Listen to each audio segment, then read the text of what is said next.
Erev Tov Rabotai, we are continuing with our Mishna Yomi, Masechet Beitzah. We are up to Perek Hey Mishnah Gimel. Today's Mishnayot should be Le'elu Nishmat, Neria ben Svetlana, Aranbayev, and Eliyahu ben Burcha Yisraelov, Menuchatam beGan Eden, Amen. And Avdi ben Chaim Nechaim for the Refuah Shalem of Bachabat Esther, and Daniel Shalom ben Rosa, B'tor Shah Cholei Israel.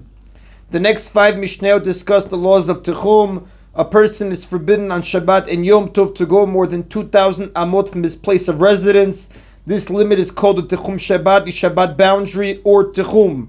A person's residence is defined as the place where he was when Shabbat or Yom Tov began. If he was in a town, the Techum is measured from the town's limit.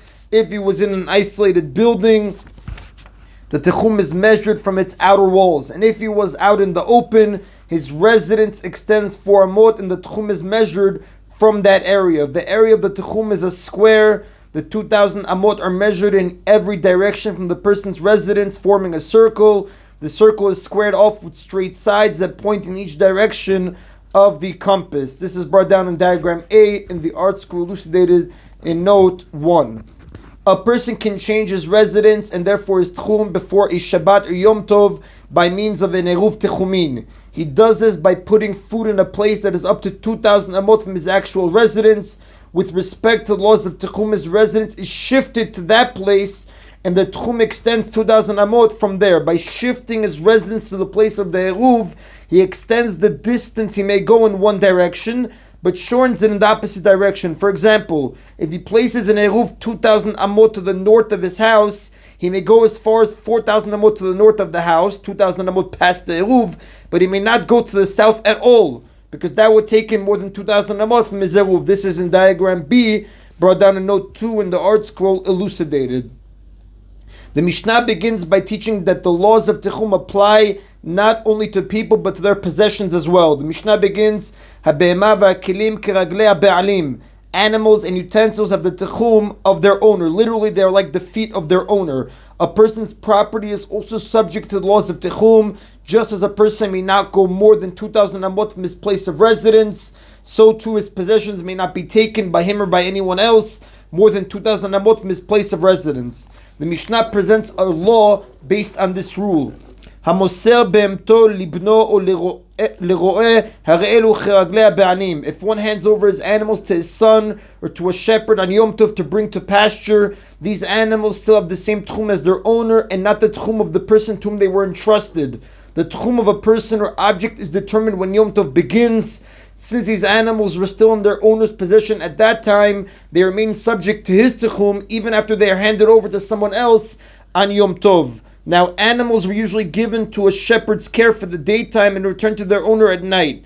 Had the animals been given to the shepherd before Yom Tov, they would have assumed the Techum of the shepherd. But since they were not given until the next morning, they retained the Techum of the owner. Now, the Mishnah refers to a case where 2 shepherds were available, the owner's son and another person, and it was not known at the beginning of Yom Tov whom the owner would choose.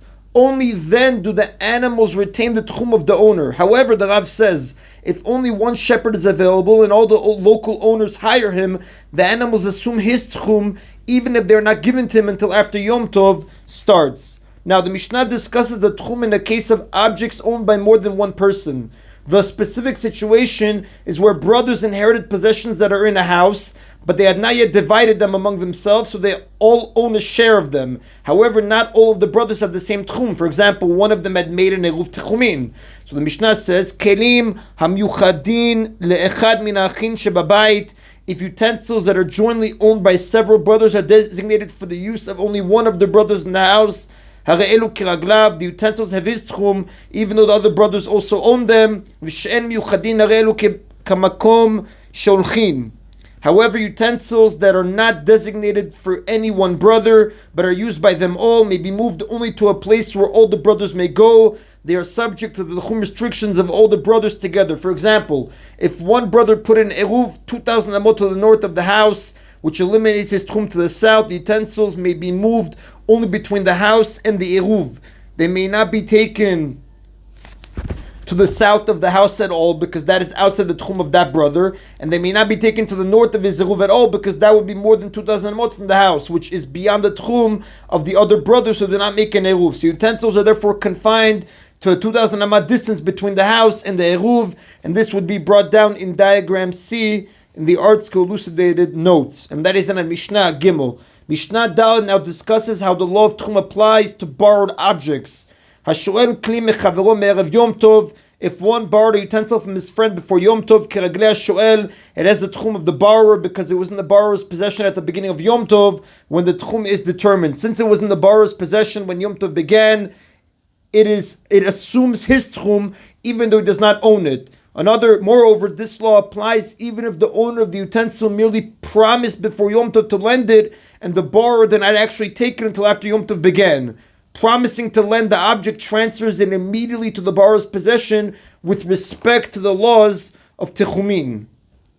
B'Yom Tov keraglei hamashil. However, if one borrowed something on Yom Tov, it has the tchum of the lender because it was in the lender's possession when Yom Tov began. Even if this person borrows the object every Yom Tov, it does not assume his tchum unless he borrowed it before Yom Tov. Ha'isha she'ala michaverta tavlin u'mayim u'melach la'asta.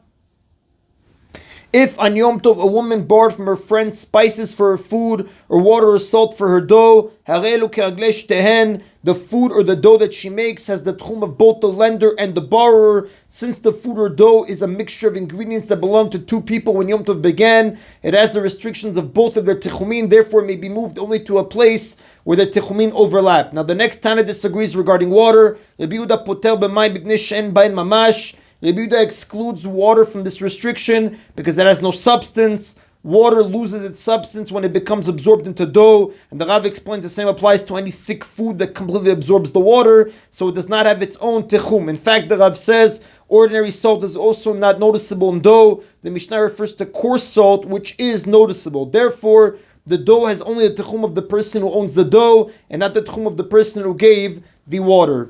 And the Rav does tell us, then Rabbi Yehuda, the halakha does not follow the opinion of Rabbi Yehuda. And that is the Rabotai of today's Mishna Yomi. Baruch Adonai Leolam. Amen v'amen.